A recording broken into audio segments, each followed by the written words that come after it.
Olá você, muito bem-vindo, muito bem-vinda a mais um Ponto a Ponto, podcast do jornal Maringá Post. Eu sou Ronaldo Neso e mais uma vez agradeço você por acompanhar a gente e para uma conversa muito importante. Hoje nós vamos falar sobre as mulheres, nós vamos falar sobre as ações desenvolvidas em Maringá de proteção à mulher, de incentivo, de desenvolvimento à mulher maringaense. Para isso nós estamos recebendo a secretária de Políticas Públicas para a Mulher, Olga Agulhon. Mas antes de dar as boas-vindas à secretária, eu quero lembrar que o nosso Ponto a Ponto, nosso podcast, é produzido em parceria com o Vmark Studio e o nosso podcast fica disponível no canal do YouTube, estamos também nas redes sociais e sempre, a cada conteúdo de podcast, nós publicamos as matérias no jornal, no nosso site, no nosso portal de notícias, o maringapost.com.br, que, por sinal, é um jornal que dá bastante atenção às políticas que são desenvolvidas em Maringá. Os assuntos da cidade, mas os assuntos da política maringaense ganham espaço, ganham destaque nas páginas online do jornal Maringá Post. E você está convidado, está convidada a acompanhar diariamente o nosso jornal, inclusive nas redes sociais. Mas hoje, como eu disse, nossa convidada é a secretária de Políticas Públicas para a Mulher, Olga Agulhon, e a conversa vai ser bastante ampla sobre as ações que envolvem as políticas para a mulher, mas a gente vai tentar conhecer também um pouquinho mais a nossa secretária.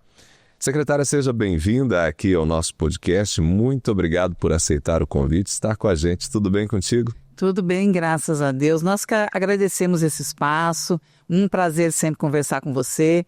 E que para quem está nos assistindo, nos ouvindo nesse momento, um abraço a todos vocês. Bom, antes da gente falar um pouquinho sobre as ações da secretaria, que são várias, né? Sim. Me conta um pouquinho sobre você. Me conta um pouquinho sobre sua relação com a política, porque você tem uma formação em pedagogia, foi professora, mas também empresária, principalmente no setor de agro, Sim. Né? E também sempre um pé na política. Como que foi isso para você? Como que isso aconteceu na sua vida? Eu, desde muito pequena, eu digo que eu tive que sobreviver no meio de meninos, né? Porque eu tinha muitos primos. Morava na fazenda, né? Eu nasci, fui criada na roça. E eu sempre tive um espírito muito questionador e muito de defender, geralmente, outras pessoas, não a mim mesma exatamente. E daí, logo cedo, eu fui do centro acadêmico, da escola, na faculdade também me envolvi. Sempre muito de debater as coisas, de realmente ver o que era direito, o que não é, mas fui muito responsável também, porque muitas pessoas buscam os seus direitos, mas não as suas responsabilidades, né? Eu sempre procurei ser uma pessoa combativa, mas justa e muito legalista, muito dentro de uma sala de aula, por exemplo, cumprir todas as normas estabelecidas, foi muito assim, e de exigir que os outros também cumprissem, né? Aí, desde muito cedo, gostei, me envolvi com política. Comecei nos bastidores, assim, ajudando algumas pessoas em quem eu acreditava, trabalhei de alguma forma, nos bastidores da política. A primeira vez que me tornei candidata foi em 2008. Naquela época, eu estava como presidente da Academia de Letras de Maringá, e não tinha sido secretária ainda, mas já tinha passado pelos núcleos femininos da Cocamar, que também eu ajudei a criar no sentido de sempre solicitar, ir à diretoria para que fizessem isso. Eu participava dos helicópteros, era Encontro de Liderança Cooperativista Feminina. E a Cocamar tinha sempre 4 representantes apenas, eu e mais 3. Eu, Cecília Falavinha, e mais 2. E eu dizia, nossa, eu participava, outras cooperativas tinham núcleos grandes, às vezes funcionando há mais de 20 anos, e eu comecei a cobrar muito que a Cocamar também fizesse isso. Era a cooperativa da qual eu era cooperada, né? Mas eu voltava dizendo também, olha, nós queremos núcleos femininos aqui, mas não nos moldes que vem fazendo, que muitas vezes eram encontros para um café, para cursos de artesanato, para cursos de culinária. Ótimo também, isso é importante, agrega, faz com que as mulheres se conheçam, mas a gente queria algo além. Queria realmente que a mulher fosse preparada para a atividade, para conduzir a propriedade junto com seus maridos, ou no caso de se tornar viúva ou uma necessidade, saber conduzir a propriedade sozinha. Então nós partimos para esse outro tipo de ação. Imersões em cooperativismo, no sentido de também visitar outras cooperativas, outros tipos de trabalho, e cursos de capacitação realmente para a mulher, para ela conhecesse a atividade na qual a família estava inserida. Isso começou a dar muito resultado. Em pouco tempo foi assim dobrado o número de cooperadas. Olha só. Porque elas geralmente eram conhecidas como a esposa de fulano, a esposa de ciclano, ela praticamente não tinha nome. E quando ia, muitas morando no sítio, muitas não sabiam dirigir. Isso incentivou esse trabalho muito com que as mulheres voltassem a estudar, aprendessem a dirigir. E quando fossem a cooperativa ou outro lugar, descessem com o marido. Muitas vezes elas esperavam dentro do carro. E enquanto ele ia fazer algum negócio, comprar algum produto, assinar algum documento, a mulher o aguardava no carro. Então, de uns 20 anos para cá, a participação da mulher no meio rural mudou muito também. Há 30 anos, quando eu comecei, muitas vezes eu fui a primeira mulher num dia de campo. Hoje não, você vê inúmeras mulheres participando. Então mudou muito essa realidade. Claro que não no ideal, porque... Ainda tem muito a avançar nessa área. Eu cito aqui Cocamar, não criticando, porque eu sou apaixonada pelo associativismo, pelo cooperativismo, que eu acho que é o caminho. Mas, por exemplo, a Cocamar, em todos os seus anos aí de existência, só teve 2 mulheres no conselho de administração. No conselho consultivo, no conselho fiscal, outras participaram. Mas a dona Cecília Falavinha e eu fomos as 2 mulheres a participar até então do conselho de administração.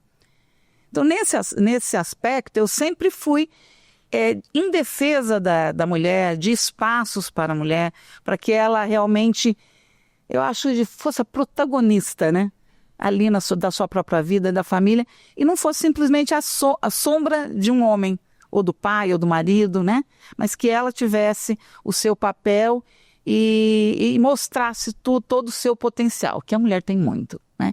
Aí foi quando fui presidente da academia por 2 gestões, sou membro fundadora da Academia de Letras de Maringá, junto com um grupo extraordinário que eu tive a honra e o privilégio de conviver, como Ademar Schiavone, Antenor Sanches, Inhojuca, Antônio Fassi, que para mim foi um grande mestre. Aí eu fui convidada em 2012 para ser secretária da Mulher. Naquela época a secretaria ainda se chamava Secretaria da Mulher. Tive uma experiência muito importante, que agregou muito na minha vida. E talvez por isso, logo em seguida, eu fui convidada para ser secretária de Cultura, né? Aí fiquei por 3 anos inteiros, né? 2014, 2015 e 2016 saí com a gestão, foi na gestão do Roberto Pupim. Agradeço muito a esse prefeito, porque ele me deu condições de fazer um bom trabalho, ele me deu carta branca para escolher a equipe, e ali nós fizemos muita coisa, inclusive a criação da Festa Literária Internacional de Maringá, primeira semana da capoeira, primeira semana da cultura hip hop, muita coisa nós conseguimos fazer nesses 3 anos, assim, coisas das quais eu me orgulho muito, Ronaldo, muito. É verdade, a Flim nasceu justamente durante o período em que você estava como secretária. Foi meu primeiro projeto, quando o Pupim me chamou na sala dele para conversar, eu não tinha ideia, eu estava desenvolvendo projetos particulares, estava com um projeto de barracões de frango, coisas, né, da área agrícola, e ele me chamou e foi uma surpresa, porque eu até achei que ele iria me chamar para retornar à Secretaria da Mulher, e não era para ser secretária de Cultura. Eu falei, mas Pupim, mas vou ter que largar tudo, né, que eu estou fazendo. E ele falou, sim, e a imprensa já está ali fora. Que projeto você teria para a gente já apresentar? Assim, Aí eu falei, puxa, eu vou ter a oportunidade de fazer uma festa literária, que era coisa que, quando eu fui presidente da academia, tentei fazer.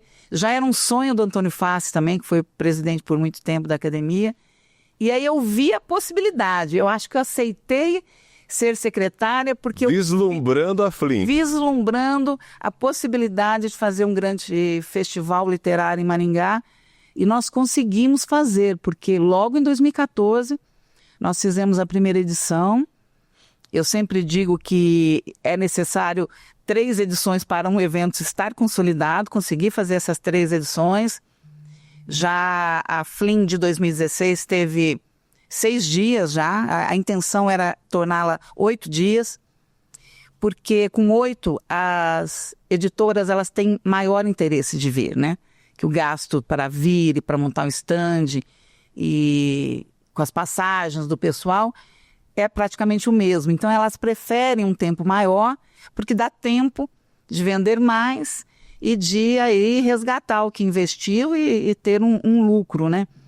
E nós já fizemos naquela época um pavilhão de 3.500 metros quadrados, ali na praça, né? Sim. E usávamos todo o espaço da praça, o Hélio Moreira, a Sala do Gapri, foram grandes festas, né? Graças a Deus, como ela estava consolidada, a gestão seguinte deu continuidade, não da maneira como eu gostaria, como a gente vinha fazendo, mas teve continuidade, isso é importante. Então Maringá não perdeu essa festa, né? Que eu sempre digo que educação e cultura são as ferramentas para que as pessoas possam mudar de vida, melhorar de vida, inclusive para o desenvolvimento econômico de um município, de um estado, de uma nação. Educação e cultura, eu acho que são as ferramentas mais importantes.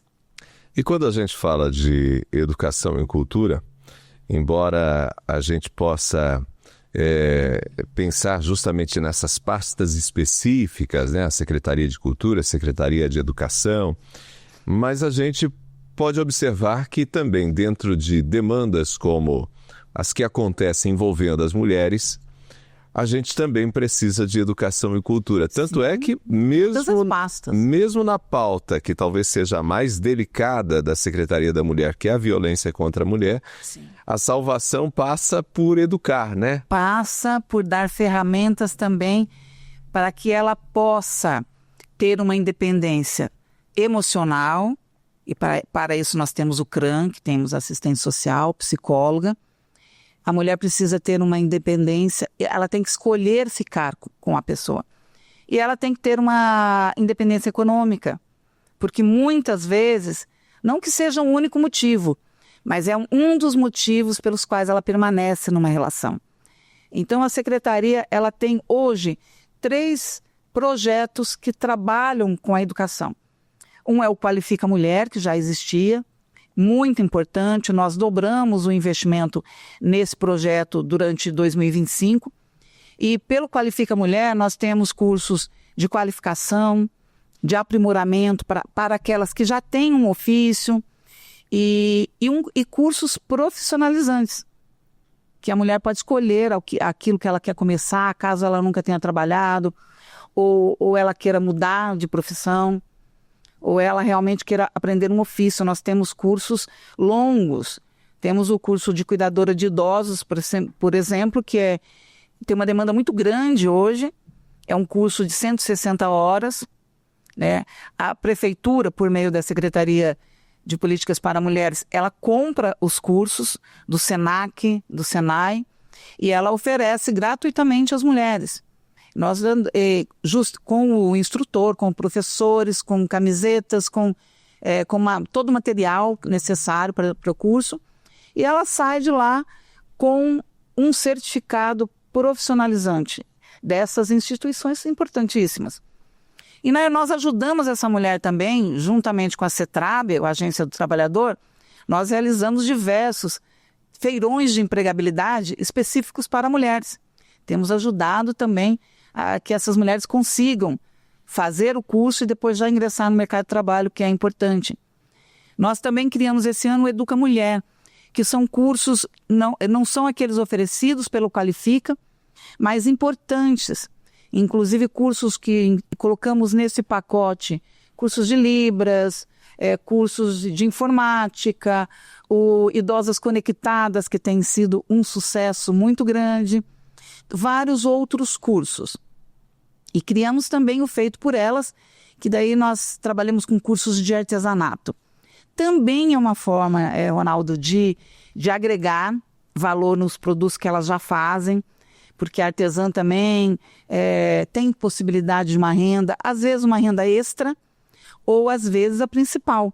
E ensinamos muitas coisas ótimas de fazer, muitos produtos que são artísticos mesmo. Hoje a gente fala até que não algumas artistas não falam lá que produz artesanato, já é arte popular. E realmente é quando o artesanato já agregou um certo valor, já está mais especializado.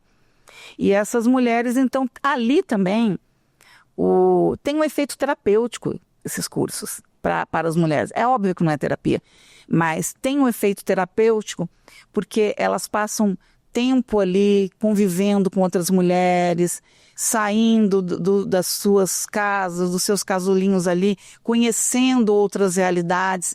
E é quando as mulheres também se aproximam mais da secretaria, do trabalho que nós realizamos, que ficam sabendo de tudo que é feito, de tudo que ela tem à sua disposição. E muitas vezes são nesses cursos, nesses momentos que as mulheres também começam falando para as amigas sobre a sua realidade e acaba chegando até nós algum aspecto. É o que acontece também nas palestras que nós realizamos. E isso é muito importante. Aí é o que você falou, é educação, é cultura. Nós desenvolvemos também um clube de livros, chama Mulheres e Livros, é o nosso clube de leitura. Nós também fazemos sessões de cinema, levando essas mulheres filmes realmente que tratem da violência no mundo inteiro. E o livro também é a mesma coisa, que fala de convivências conflituosas, do universo feminino. E ali também é um espaço de diálogo, para que ela conheça outras pessoas. Enfim, é sempre um momento muito importante. É a arte aí sendo levada. É curioso, né, que dentro desse universo é fundamental oferecer primeiro autonomia, sim, né? Porque, como você disse, muitas das mulheres se mantêm em condições, às vezes, de violência, porque elas são completamente dependentes, né? Dependentes emocionalmente, dependentes financeiramente, às vezes, sim, daquele companheiro agressor.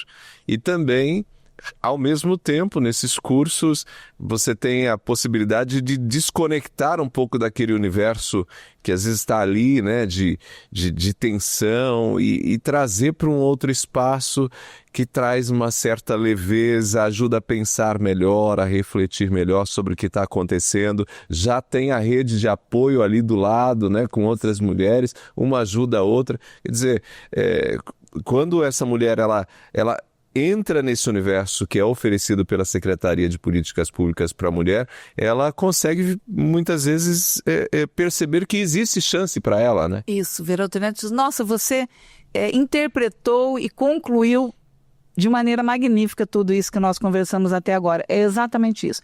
Ela entra num outro universo e ali ela percebe que sim, que há saída e, mais importante, que ela não está sozinha. Ela não está sozinha. Então, esse momento é muito importante, né? Eu vou te passar aqui alguns números, inclusive, do Qualifica. Esse ano, nós já fizemos 34 cursos. 34. Foram 540 vagas. Isso só até 30 de setembro. No Feito por Ela, isso não qualifica a mulher. O Feito por Elas, nós tivemos 4 cursos. Ele foi criado mais recentemente. Que é o de artesanato. E vamos começar essa semana agora. Na verdade, hoje, nós teremos todas as quartas-feiras um clube de crochê.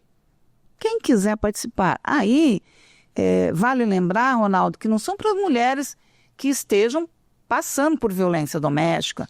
É para todas as mulheres. Esse é um dado bastante importante, porque muita gente, quando olha para a secretaria, pensa na Secretaria de Políticas Públicas para a Mulher apenas como a secretaria que auxilia, que ajuda mulheres que estão em situações de violência doméstica, né? E não é isso, né? A secretaria ela é de fato um espaço de políticas para a mulher. Para a mulher. O Qualifique é um exemplo disso, né? Sim. Porque muitas mulheres às vezes têm lá às vezes nem tem companheiro, né?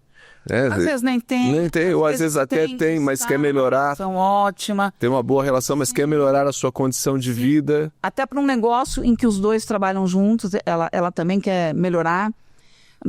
Eu conversei durante um dos cursos em que uma mulher estava fazendo um curso de churrasqueira. Eu não acreditei muito nesse curso, mas como ele estava lá já licitado, estava certo, falei, eu vou lá ver como é que isso está acontecendo e com o interesse.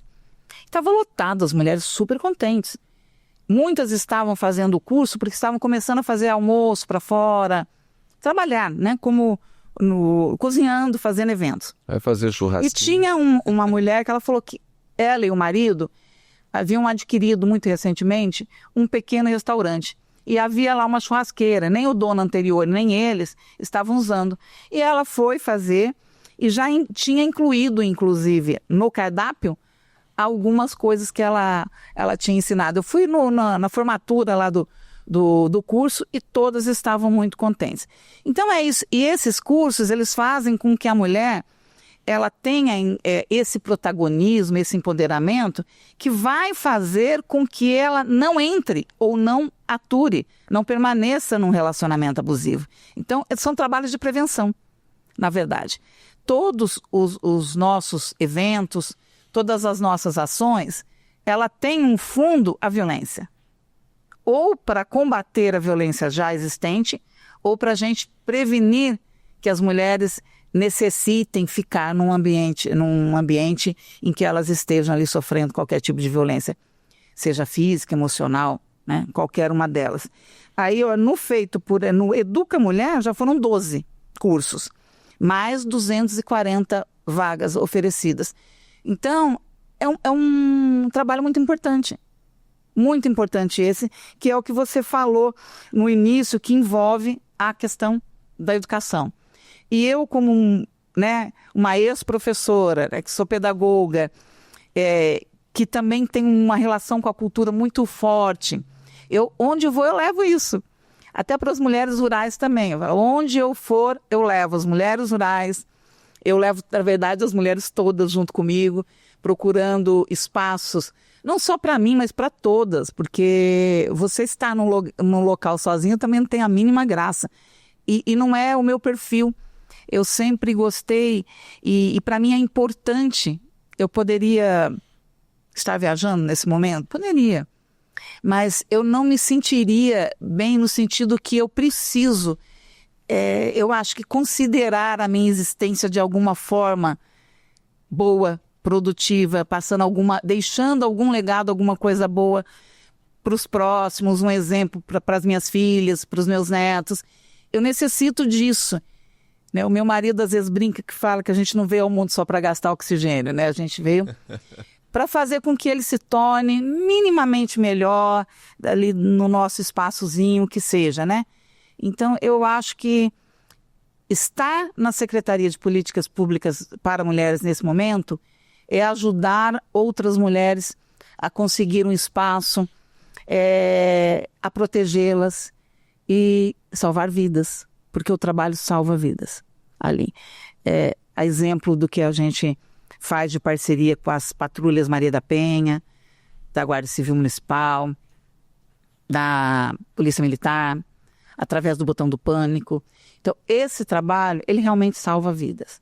E pode fazer com que essa informação que a gente leva a todo momento, em todas as ações, que a mulher também saiba onde buscar ajuda, quais as ajudas que ela tem na rede de proteção existente em Maringá.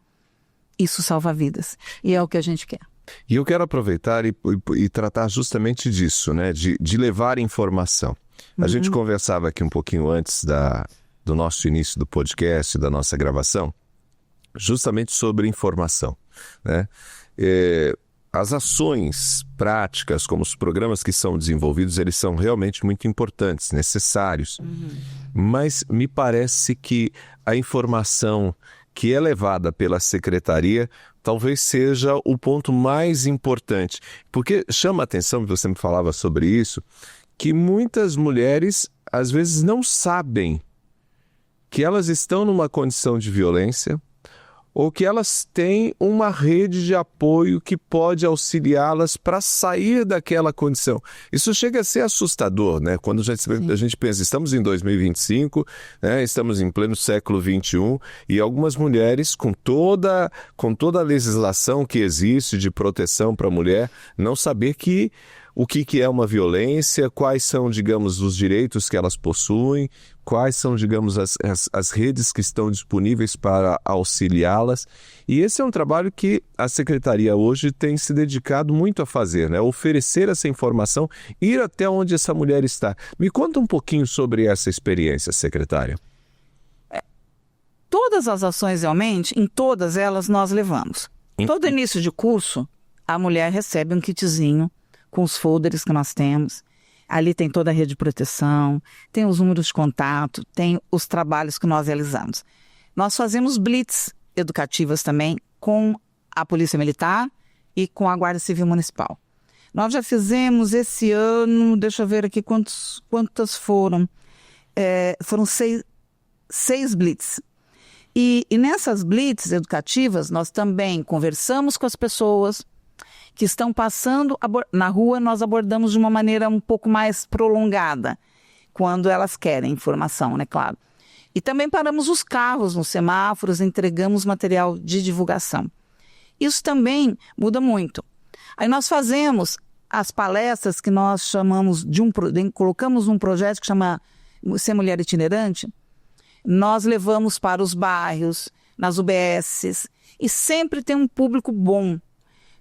Em CRAS, a gente leva a informação. É sempre uma palestra sobre a violência contra a mulher, e depois nós fazemos um atendimento ali após as palestras. Sempre tem, num grupo de 30 mulheres, 40 mulheres, sempre tem 2 ou 3 que nos procuram após o término da palestra para pedir aconselhamento, para pedir mais informações e, às vezes, para pedir ajuda mesmo. Então, são momentos também muito importantes. No Clube do Livro, levamos essa informação sempre do que é violência, do que não é, os tipos de violência, sobre o ciclo da violência.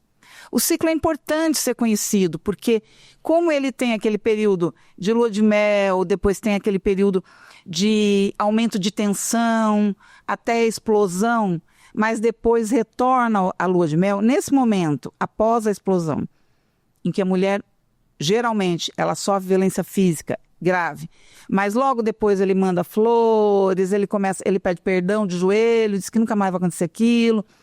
Enfim, ilude a mulher de novo e ela acredita.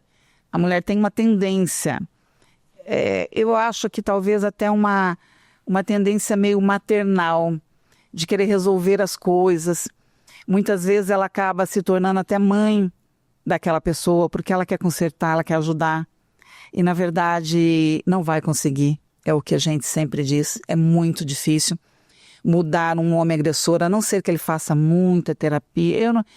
É difícil. O que a gente aconselha é que ela deixe a relação para que ela se proteja, para que ela se cuide, né?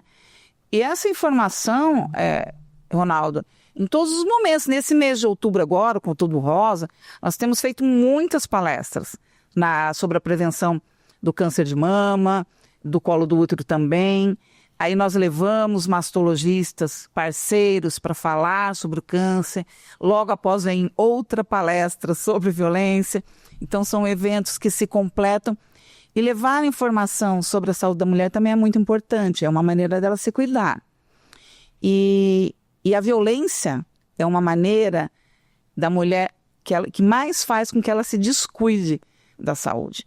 Até mesmo porque a mulher que está sofrendo violência, a saúde dela está muito em risco, obviamente. Se ela sofre violência sexual, ela tem ali, às vezes, ulcerações, ela machucados na área, pode desenvolver infecção, várias doenças ali também, inclusive algumas doenças sexualmente transmissíveis.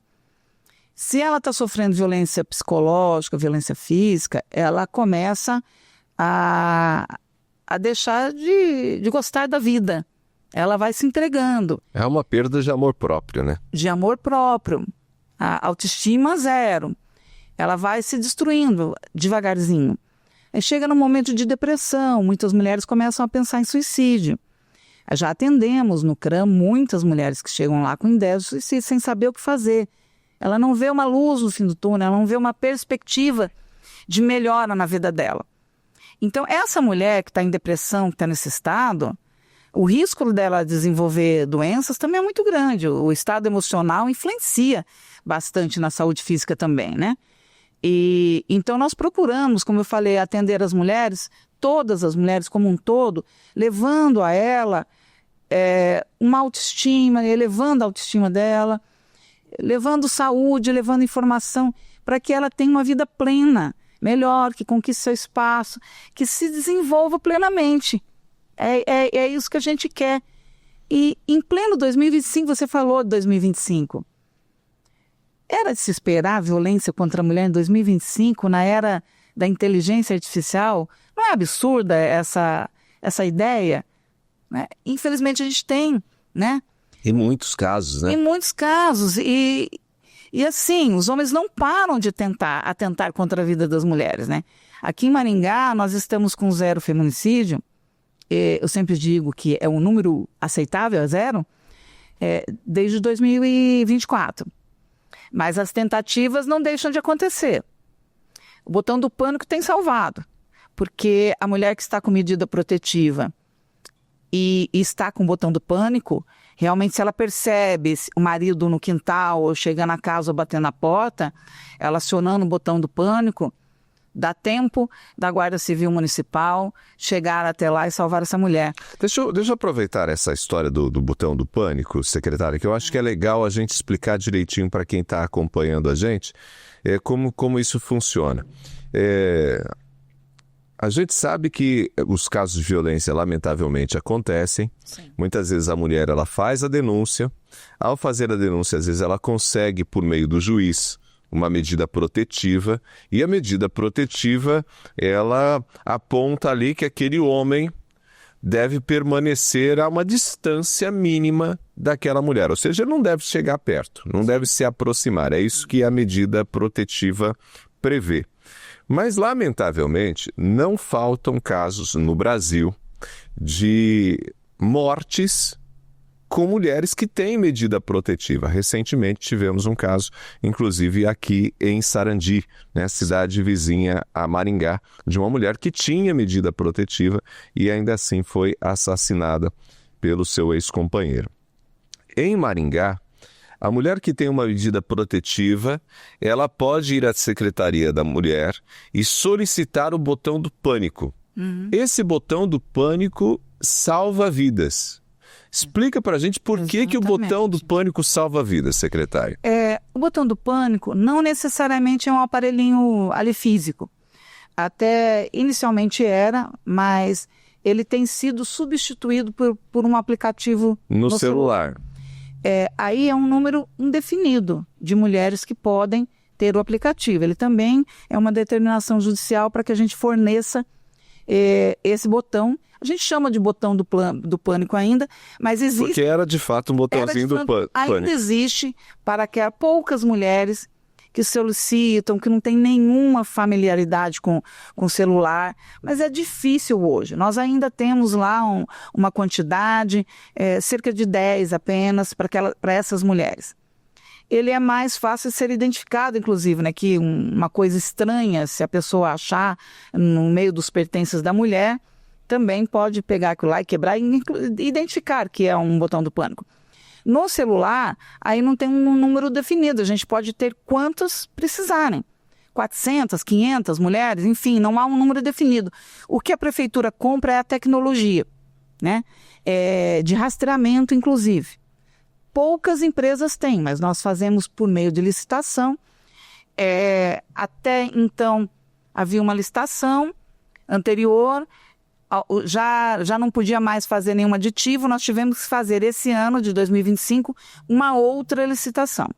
Então ela foi finalizada, nós temos aí a empresa fornecendo o serviço. Então a mulher, ela adquire isso no aplicativo, são apenas 3 toques na tela. Aciona, toca uma sirene extremamente alta lá na Guarda Civil Municipal, na nossa Secretaria de Segurança Pública. E ali, assim, nós temos na Guarda Civil Municipal 2 viaturas da Patrulha Maria da Penha. São específicas para tratar disso. Elas são especializadas, não exatamente específicas, mas especializadas. Perfeito. Tem um carro adesivado, Patrulha Maria da Penha, é para fazer isso. Evidentemente, se estiver passando por algum outro tipo de crime, de situação, ela vai socorrer, não é? Mas ela é especializada nesse tipo de atendimento. E enquanto não está fazendo um socorro, uma abordagem, também realiza visitas, realiza palestras, né? Elas vão até as mulheres para ouvir, fazendo uma busca ativa, que a gente chama. E temos outras 2 viaturas da Polícia Militar, também faz esse mesmo tipo de trabalho. Atende a mulher, elas fazem muita escuta ativa, fazem muitas pesquisas, visitas, inclusive para aquela mulher que saiu de uma casa-abrigo, e a gente para saber como é que ela está, como é que está sendo a vida dela, se o agressor continua incomodando, alguma coisa desse tipo. Inclusive, é um trabalho que a nossa equipe do CRAM também realiza. Depois que a mulher passa por lá, passa pela casa-abrigo, algum tempo depois a gente telefona, a gente liga, a gente faz às vezes uma chamada de vídeo para saber como é que essa mulher, como é que está a vida dela. Aí, uma vez acionado o botão do pânico, a viatura, não necessariamente a viatura Maria da Penha, mas a viatura que estiver mais próxima da localização dessa mulher, ela é acionada para o socorro. Aí que funciona, porque aquela que estiver realmente próxima, ela socorre. É rápido. Vai salvar sempre? Não, a gente não tem essa garantia. Mas pode sim salvar em muitos dos casos, e em Maringá já aconteceu isso. No dia que nós estávamos realizando a caminhada, que saímos em frente ali, estávamos ainda fazendo um breve cerimonial em frente à prefeitura, tivemos a notícia que uma mulher tinha acabado de ser salva de uma tentativa de feminicídio naquele momento. Então, essas ações, elas realmente são muito importantes. Não garante 100%, né? Por isso a gente tem todo esse trabalho que envolve a proteção, o empoderamento da mulher, mas ajuda em muitos casos. Eu não posso dizer isso, né? Inclusive nesse caso dali da nossa cidade vizinha, Maringá também já teve feminicídios e as tentativas, como eu disse, elas continuam acontecendo. Talvez se essa mulher tivesse um botão do pânico, poderia ter dado tempo da polícia chegar e ter salvo a vida dela. A gente nunca vai saber, né? Mas, infelizmente, o que a gente sabe é que uma vida foi ceifada prematuramente, e quando uma mulher é tirada ali do seio da família, ela faz um estrago imenso, porque é uma filha, é uma mãe, é uma irmã que perdeu a vida. E você imagina como fica essa criança de 5 anos que presenciou ali a mãe sendo assassinada, inclusive a facadas, pelo próprio pai. Isso é um prejuízo, uma ferida social imensa, né? Imensa. Se a gente for ver, né? Eu não costumo falar, mas Ronaldo, eu tive um câncer de pulmão. Eu fui operada no ano passado de um câncer de pulmão. Tirei quase metade do pulmão esquerdo. Eu acho que a violência é muito pior que qualquer câncer. E um câncer hoje, inclusive câncer de mama, se ele for descoberto no início, ele tem mais de 90% de chance de cura. E numa violência, às vezes, a mulher não tem essa oportunidade de procurar. Por isso que a gente faz todo esse trabalho para que ela tenha a informação. E Maringá tem essa rede, tem uma vara especializada em violência doméstica. Ela tem 2 patrulhas Maria da Penha, tem uma secretaria específica para políticas para a mulher, que muitas cidades menores não têm. Tem uma delegacia especializada, tem o NUMAP na UEM, que é um núcleo que dá uma assessoria jurídica para as mulheres. Nós encaminhamos muitas mulheres para lá. Tem o CEVIG da OAB. Então tem toda uma rede disponível. Basta ela saber que existe e se ela não tiver um acesso rápido a esses locais, que nos procurem lá na Secretaria da Mulher, que a gente vai poder orientar e vai ajudá-la. Muitas vezes nós pegamos na mão e levamos lá para fazer o boletim de ocorrência. Vamos junto para fazer com que as medidas saiam mais rapidamente. Muitas vezes ela é abrigada na nossa casa-abrigo até que as medidas saiam, até que a gente consiga um outro lugar para que essa mulher seja abrigada, uma casa ou dos pais, de familiares, de amigos, ou mesmo que a gente consiga tirar o agressor da casa para que ela possa voltar lá em segurança com os filhos. Então é todo um trabalho muito importante. E eu acho que, inclusive... Olha aí, ó, o prefeito que me desculpa. Eu acho que deveria ter um orçamento maior, porque realmente nós lidamos com mais da metade da população. As mulheres chegam em quase todos os lugares, a basicamente 52% da população, e é mãe do resto da população, né? Então, é importante que a gente dê apoio às mulheres, né? Uma mulher em situação de violência, ela não pode se sentir segura. Ela não pode se sentir sozinha também. E não deixar de ir procurar ajuda, porque o silêncio, ele só protege o agressor. Ele não vai mudar a realidade dela. Não vai ajudar a mulher a se livrar daquela situação. Então, ela tem que denunciar, ela tem que procurar ajuda. É isso que nós cansamos, nós não cansamos de dizer, mas é todo momento. Secretária, em diferentes momentos aqui da nossa conversa, você citou a casa-abrigo. Sim. E eu acho que é importante a gente dar um pouco mais de ênfase à casa-abrigo, porque essa é uma política que está disponível em Maringá já há alguns anos. Sim. Que é uma das coisas, inclusive, que vários municípios vizinhos, lamentavelmente, não têm um espaço como esse. E esse espaço também salva vidas, né? Claro. Porque a casa-abrigo, como o nome já sugere, por vezes funciona como um abrigo para que essas mulheres não fiquem, digamos, suscetíveis aos ataques de um homem que tem potencial para matá-la, para agredir seus filhos.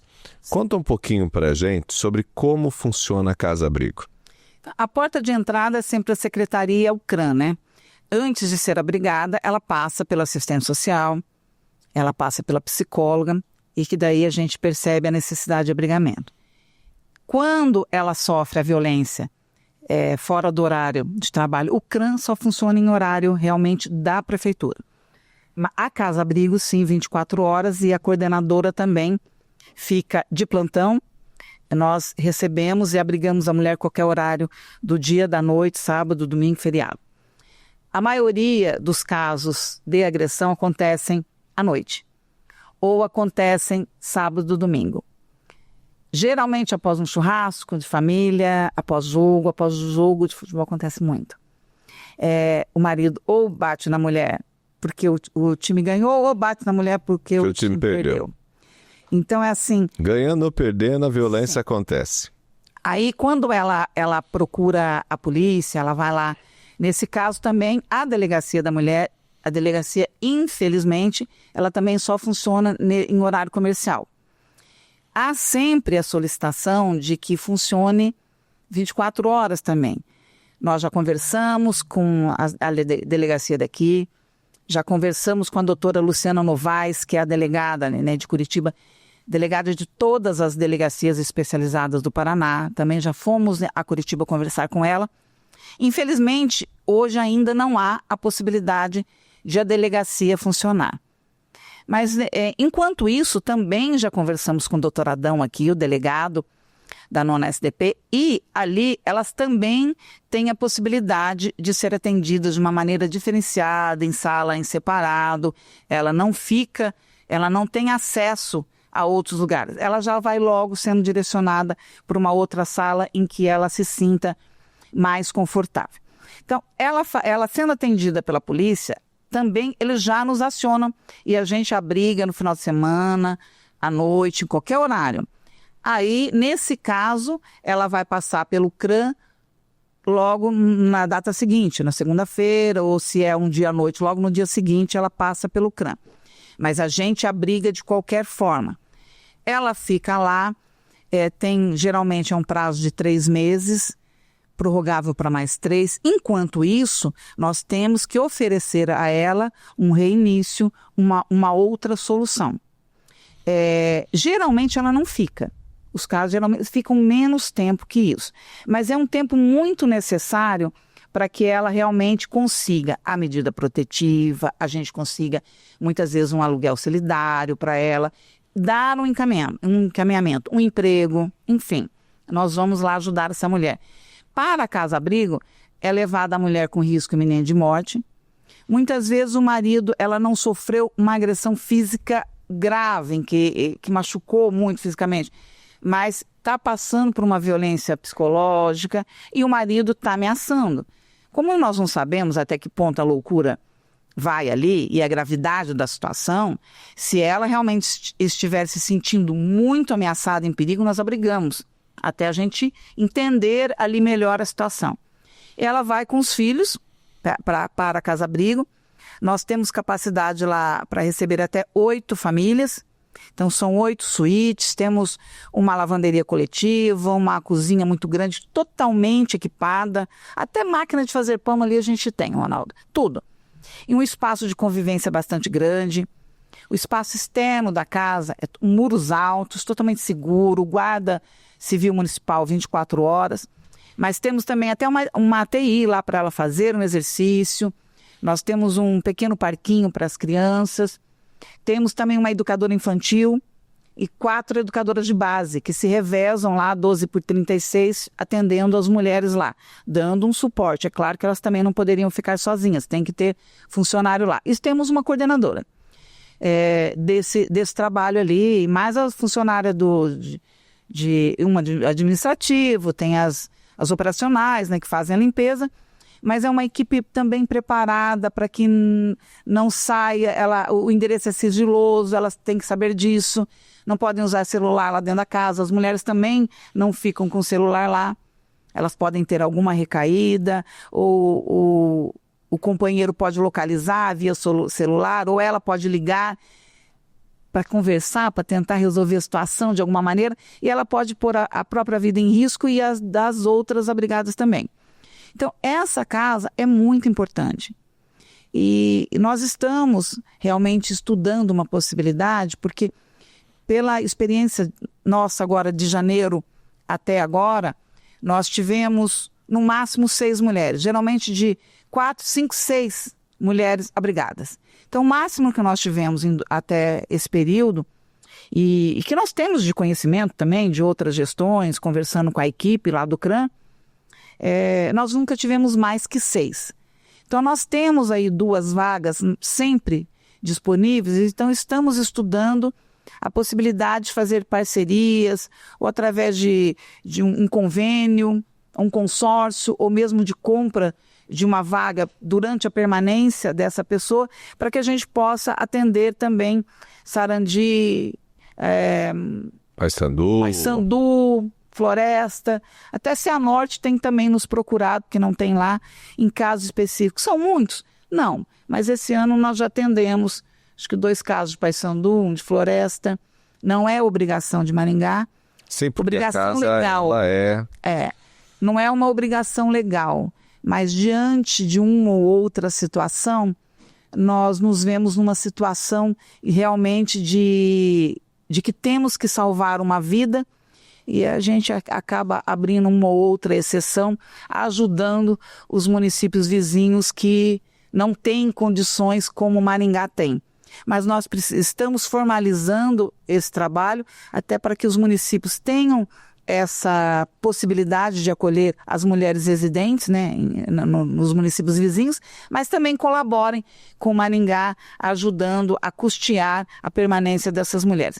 Geralmente, quando nós atendemos mulheres de fora de Maringá, é uma coisa muito emergencial e a gente fica, às vezes, 1 dia, 2 dias, máximo 3 dias ali, aí a gente entra em contato com o município para que também eles deem uma outra alternativa e uma outra solução para o caso daquela mulher.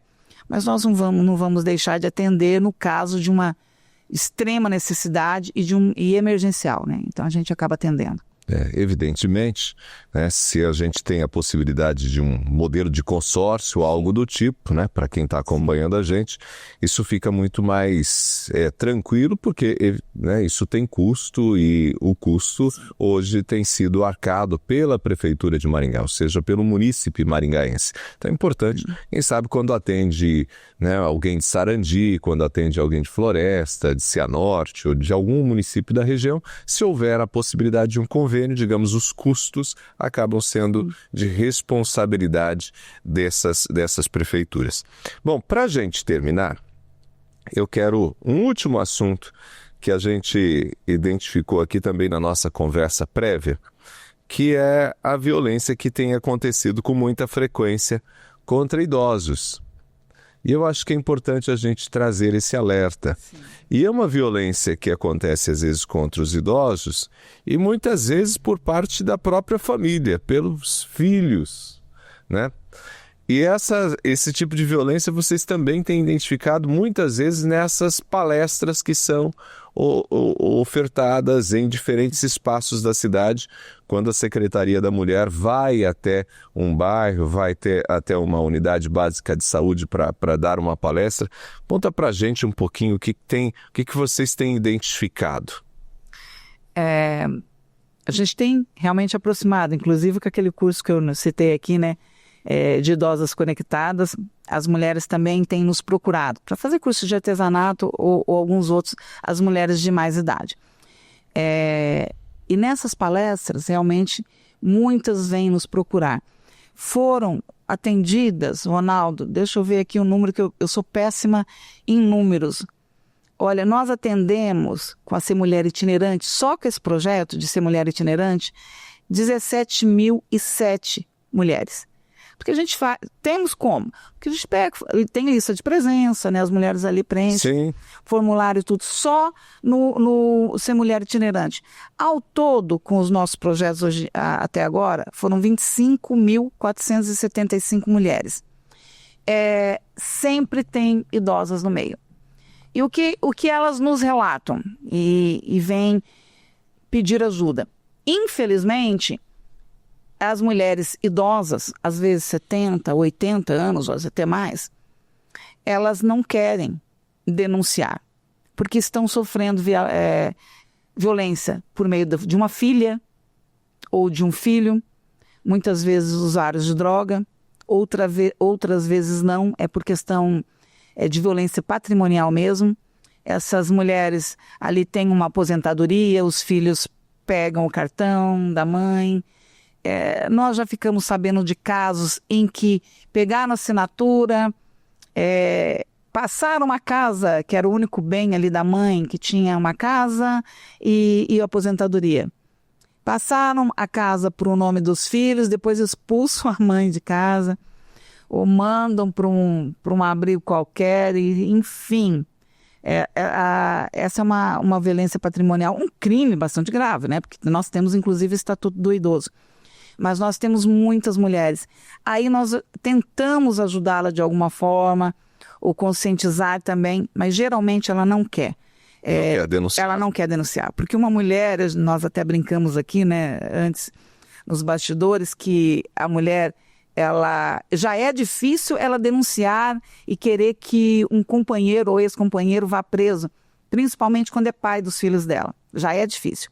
Agora, quando se trata de uma mãe, aí a situação piora muito. Ela não quer ver o filho na cadeia. Ela não quer ver o filho sofrendo de maneira alguma.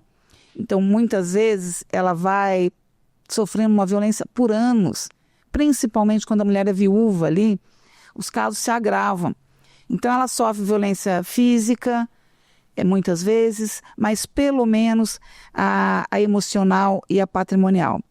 E elas vêm ali nos pedindo ajuda, muitas vezes nós encaminhamos ali para o CRAM, para assistência social, para a psicóloga, tentando ajudar de alguma forma essa mulher enquanto ela, né, não quer realmente denunciar. A gente tem que ter um respeito também para todas as mulheres, seja mais nova, seja idosa, porque cada uma tem o seu tempo também de resolver falar, de resolver denunciar, de resolver deixar uma relação violenta. Ela tem o tempo dela. Nós temos que orientar, dar suporte, dar ajuda, estar lá à disposição. Mas a gente não pode obrigar que ninguém faça essa denúncia. Nós fazemos isso, inclusive, para as pessoas que a gente sempre diz, tem que meter a colher, sim, nos relacionamentos. Quando uma mulher está sofrendo violência, tem que denunciar, sim. Mas quando é ela própria, a gente também tem que respeitar o desejo, o direito dela. No caso das idosas, isso é muito preocupante. A sociedade está envelhecendo. Nós temos que, enquanto políticas públicas, começar a pensar, acho que muito em âmbito nacional, ver como que a sociedade vai atender, porque nós não temos casas, né, para idosos, a não ser asilos mesmo, uma ou outra, mas nós temos boas casas particulares, né? Mas eu acho que a nação precisa começar a pensar nesse atendimento, que tem uma estrutura de abrigamento, não só condomínio, porque o condomínio serve para aquelas pessoas que têm uma certa independência, que têm lucidez, uma certa independência. Então, os condomínios, os idosos são maravilhosos, uma solução ótima. Mas nós temos também os casos daqueles que vão ficando com Alzheimer, né? Aí, essas pessoas estão sofrendo muita violência por parte dos filhos também, porque não tem tempo, porque não tem paciência. Isso no caso de uma mulher que já está num processo de demência de qualquer tipo. Agora, mesmo aquelas que não têm demência ainda, elas têm nos procurado, têm pedido ajuda por violência dos próprios filhos. Isso é muito triste. É mais triste ainda, né? Porque, como eu digo, do marido você ainda consegue ter uma independência emocional. Muitas vezes você consegue se livrar daquela relação. E uma relação de mãe para filho, como é que a gente faz? É complicado, né? Bastante difícil, né? Bom, diante de tantas demandas, né? A gente deseja, de fato, que a Secretaria sob, nesse momento, a sua gestão, né, dentro da Secretaria da Mulher, tenha sucesso, né, para amenizar um pouco dessas dores, né, e tornar a vida das nossas mulheres um pouco melhor. Eu quero agradecer sua disposição de vir aqui, bater um papo com a gente, trazer um pouco dessas ações. A Secretaria da Mulher, só para quem está acompanhando a gente, saber direitinho, ela está funcionando ali pertinho da Catedral, é isso? Quase na outra esquina do Instituto, só tem um salão de beleza na esquina e a Secretaria é a edificação posterior. Avenida Papa João 23, 497. Então, é muito ali na lateral da Catedral, pertinho ali do centro, muito bem localizada, né? Uma quadra da Prefeitura. Estamos lá à disposição. E eu também peço, né, que as pessoas nos sigam no Instagram.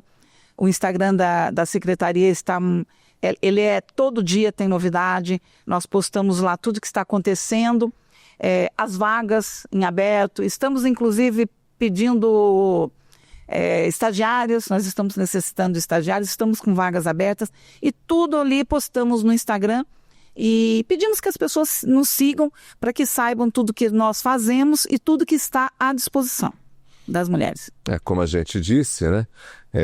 As ações, elas não estão voltadas apenas para os casos de violência. Então, uma mulher que deseja empreender, que deseja se qualificar, esse projeto, né, que foi mencionado, a gente acabou não dando tanta ênfase, mas que envolve, por exemplo, o preparo dos idosos, né, das pessoas mais velhas para usarem as redes sociais, né, para usarem com mais eficiência os celulares, né? Ou seja, isso está acontecendo ali, esse treinamento, porque ajuda, né, que as mulheres e as pessoas idosas saibam utilizar as ferramentas digitais. Tudo isso tem acontecido na Secretaria e o Instagram tem todas essas informações. Tem tudo lá. Agradeço demais esse espaço, que é uma maneira também da gente levar informação. O teu trabalho enquanto comunicador, jornalista, é muito importante também, porque é justamente isso, né? Levar informações às pessoas E essas informações salvam realmente vidas e a gente está lá para tentar ajudar da melhor maneira possível. Secretário Olga Agulhon, nossa convidada de hoje, mais uma vez obrigado. A você que esteve com a gente, que nos acompanhou em mais um podcast, também nossa gratidão. O Ponto a Ponto é um podcast do Jornal Maringá Post. Você acompanha sempre, os nossos episódios no canal do YouTube, os cortes estão sempre sendo disponibilizados nas redes sociais, principalmente no Instagram, e você nos acompanha sempre no dia a dia com as notícias de Maringá e de toda a região. O Ponto a Ponto é produzido em parceria com o VMark Studio. A toda a equipe do estúdio, nosso muito obrigado. Mais uma vez a você que nos acompanha, eu sou Ronaldo Neso e fica aqui o meu convite para que você esteja com a gente no próximo episódio. Até lá!